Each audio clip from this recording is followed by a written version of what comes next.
Ada sebuah momen ganjil yang membelah tirai realita objektif. Ketika udara di sekitar Anda mendadak terasa pudan, jarum jam seolah menahan detaknya, dan sebuah adegan yang sedang berlangsung di hadapan mata memancarkan gema yang teramat purba dari kedalaman ingatan yang tidak logis.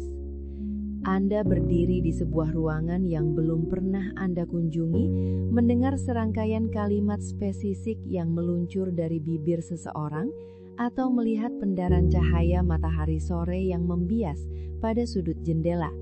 Dan seketika itu juga, sebuah kesadaran absolut menghantam ulu hati Anda bahwa kepingan waktu ini telah Anda saksikan sebelumnya di dalam teater alam mimpi.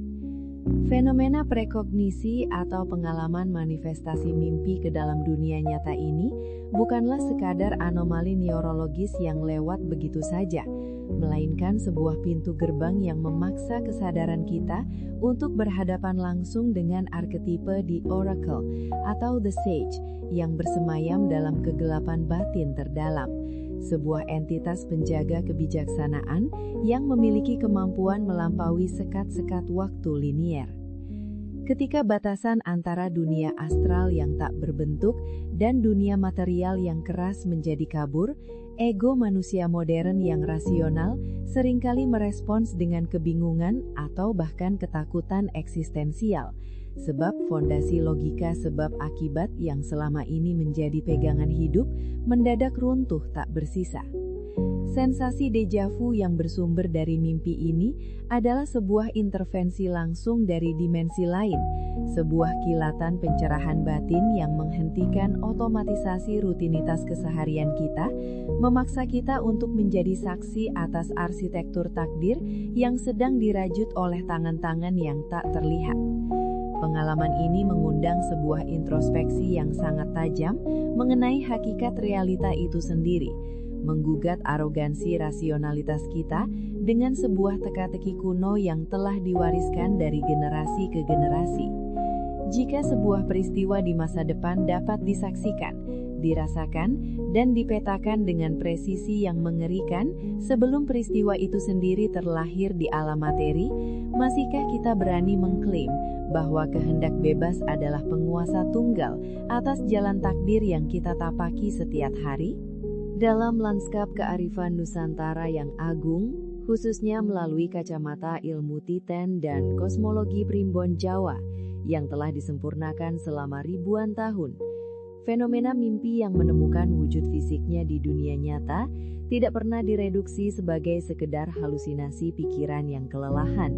melainkan diklasifikasikan ke dalam derajat spiritual tertinggi yang dikenal sebagai puspo tajem.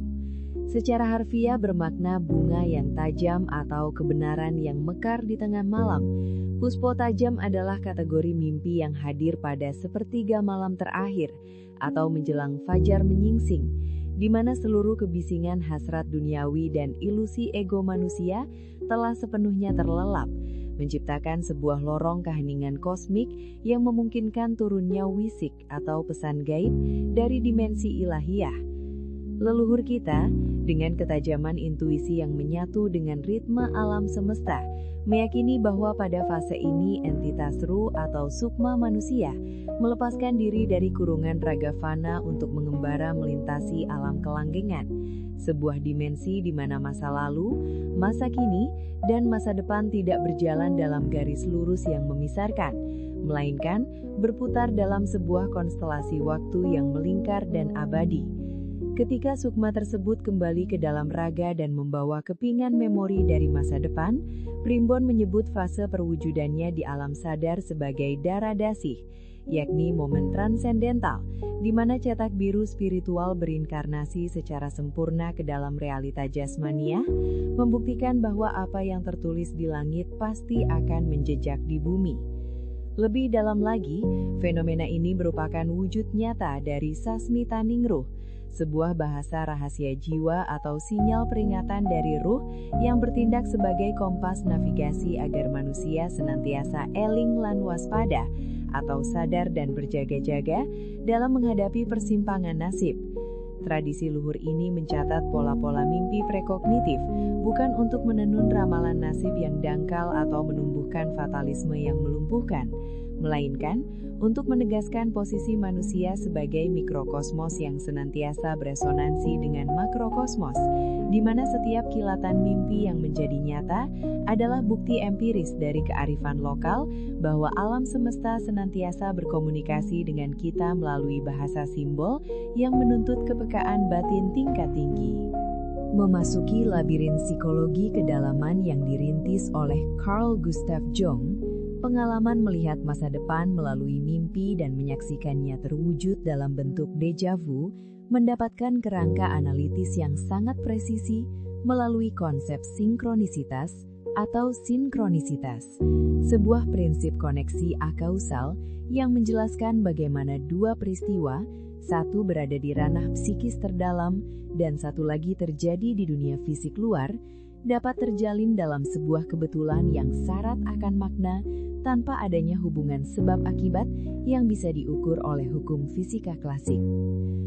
Otak manusia modern yang setiap harinya dibombardir oleh kelebihan informasi, kecemasan eksistensial, dan tekanan dari struktur masyarakat yang mekanis, mempekerjakan alam bawah sadar pada saat fase tidur Rapid Eye Movement atau REM sebagai sebuah superkomputer biologis yang melakukan kompilasi, analisis probabilitas, dan proyeksi prediktif terhadap pola-pola tersembunyi yang gagal ditangkap oleh kesadaran yang terjaga.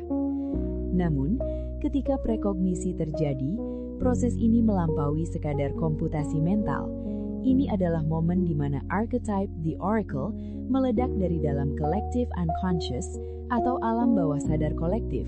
sebuah waduk ingatan purba umat manusia untuk memproyeksikan sebuah skenario yang sangat krusial bagi evolusi kejiwaan sang pemimpi. Fenomena sinkronisitas ini seringkali berkaitan erat dengan shadow work atau kerja integrasi bayangan, di mana konflik-konflik psikologis, trauma masa lalu, atau potensi diri yang ditekan dan diabaikan dalam dunia nyata, memaksa masuk ke ambang batas kesadaran melalui mimpi-mimpi kenabian yang menjanjikan sebuah resolusi atau peringatan. Alam bawah sadar sengaja merekayasa ingatan prekognitis ini sebagai mekanisme pertahanan yang mutakhir sekaligus alat pertumbuhan spiritual, mencocokkan lanskap batin dengan realita eksternal untuk memaksa sang ego berhenti sejenak dari pelariannya, menghadapinya dengan kenyataan bahwa ada kekuatan psikis yang jauh lebih purba dan berkuasa di balik kendali kesadaran, yang menuntut atensi penuh demi mencapai kondisi keutuhan jiwa atau individuasi. Sintesis antara kebijaksanaan mitologis ilmu Titan dan ketajaman empiris psikologi analitis menghasilkan sebuah kesimpulan logis yang sangat memukau, bahwa apa yang oleh leluhur kita sebut sebagai pesan langit atau sasmita sebenarnya memiliki keselarasan geometris yang absolut dengan apa yang oleh ilmu jiwa modern sebut sebagai pesan batin dari ketidaksadaran. Arsitektur spiritual yang mendasari turunnya puspo tajem di sepertiga malam adalah wujud kiasan dari kondisi gelombang otak theta dan delta yang paling reseptif terhadap aktivitas arketipal, di mana pikiran rasional beristirahat dan membiarkan intuisi mengambil alih kemudi kesadaran tanpa intervensi penyangkalan. Penyatuan kedua spektrum ini membebaskan fenomena mimpi deja vu dari kungkungan mistik yang menakutkan maupun reduksi ilmiah yang kering, mengubahnya menjadi sebuah teknologi kejiwaan yang sangat elegan, sebuah kompas hidup yang dirancang secara organik oleh semesta dan anatomi mental kita sendiri untuk menavigasi kompleksitas kehidupan manusia. Menyikapi mimpi yang menjadi kenyataan tidak seharusnya diwarnai oleh paranoia atau ketakutan akan takdir yang tak terhindarkan, melainkan harus disambut dengan kebangkitan rasa syukur dan kewaspadaan intelektual. Karena ini adalah tanda mutlak bahwa jiwa Anda sedang tidak tertidur dalam kehidupan nyata, bahwa antena spiritual Anda selaras sempurna dengan frekuensi perubahan kosmik. Ketika momen darah dasih itu tiba dan Anda menyadari bahwa Anda sedang berdiri tepat di tengah-tengah adegan mimpi Anda sendiri, Anda ditantang untuk mengaktifkan kembali arketipe sang bijak di dalam diri. Mengamati peristiwa tersebut tanpa penghakiman, menyerap makna simbolis dari sinkronisitas yang terjadi, dan menggunakan pencerahan tersebut sebagai landasan untuk membuat keputusan-keputusan sadar yang lebih selaras dengan kebenaran hakiki, menghentikan siklus karma yang buta, dan memeluk tanggung jawab penuh atas sinkronisasi harmoni antara dunia yang tersembunyi di dalam dada dan dunia yang terbentang luas di depan mata. Pada akhirnya, saat jarum jam kembali berdetak normal dan kabut dejavu perlahan menyingkir dari pandangan Anda, meninggalkan kejelasan mistis yang menancap kuat di relung sanubari, Anda menyadari bahwa Anda bukanlah sekedar penumpang pasif di dalam gerbong waktu yang berjalan linier menuju kehampaan. Anda adalah sang penjelajah dimensi, pengamat abadi yang membawa peta konstelasi bintang di dalam kegelapan pikiran, yang mampu mendengarkan gema masa depan sebelum ia terucapkan oleh bibir realita jasmania. Pemahaman yang mendalam tentang sinkronisitas jiwa ini mengundang sebuah pergeseran paradigma, mengubah ketidaktahuan menjadi keheningan yang penuh daya,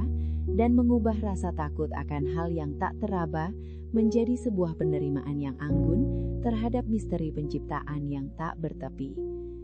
Kini, seiring dengan redupnya cahaya hari dan malam yang kembali menggelar jubah hitamnya di atas dunia yang lelah, biarkan ritme napas Anda perlahan menurun, menyelaraskan denyut nadi dengan detak jantung bumi yang tenang dan konstan. Lepaskan segala bentuk kendali yang menyiksa pikiran analitis Anda, turunkan tempo kewaspadaan material Anda, dan berikan ruang bagi intuisi purba untuk kembali bertahta. Tarik napas yang sangat panjang dari perut Anda, rasakan oksigen mengisi ruang-ruang hampa dalam jiwa, hembuskan secara perlahan bersama seluruh beban logika yang memberatkan. Biarkan kelopak mata Anda menutup dengan damai, dan bersiaplah dengan penuh keberanian untuk kembali mengarungi lautan malam, menyambut pesan-pesan semesta di balik tirai kesadaran terdalam Anda. Jangan lupa like dan subscribe channel ini. Sampai bertemu di mimpi selanjutnya.